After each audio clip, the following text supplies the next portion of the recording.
Pippin II, also known as Pippin II, was born in 635 AD. He died on December 16th, 714 AD. There is not much known about Pippin II's early life, but we do know he was the son of Bega and Anna Sigil, who was the daughter of Pippin the Short. He lived in the palace in Austria. After Dagobert II died, he became mayor of the palace. He defended autonomy. Pippin II was the first great Carolingian mayor of the palace. Pippin II became the sole leader of the Franks in 687. He was able to unite all of the Franks under one ruler. He encouraged Christian missionaries to Alemannia and Bavaria. He was also one of the first mayors of the palace, that was also a duke and a prince of the Franks. Accomplishments of Pippin II were that he established himself as mayor of the palace in Austria. He fought to keep the position for almost his entire life.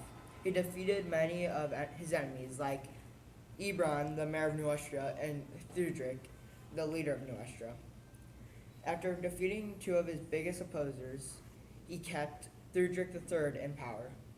After several years of fighting the Frisians, Pippin II finally defeated them at their northeastern border in 689 AD. He forced Alemannia to recognize the Frankish authority a year later in 690 CE. Important events. He became the mayor of the Palace of Austria in 680. He became the mayor of New Austria in Burgundy in 687. He was defeated by Ebron in 680, and then he defeated Alemannia in 690. Pippin II was a military leader for a reason. The important events in his life were all battles, with one or two exceptions. The first big event in his life was that he became the mayor of the palace in Austria in 680 CE. But after becoming the mayor, he made one new enemy. He was defeated by one of them, Ebron, in the same year, 680. This weakened his hold on the position as mayor. But 7 years later, he defeated Ebron and got his revenge.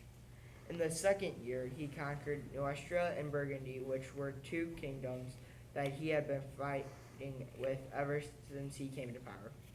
And finally, after defeating Ebron and Burgundy, Thudric III surrendered and was able to keep his position. The two last battles that Pippin was in was against the Alemannia people, which was an ally of New Austria, just like Burgundy. And he defeated them in 690. And he also defeated the Bravoi in 691 AD.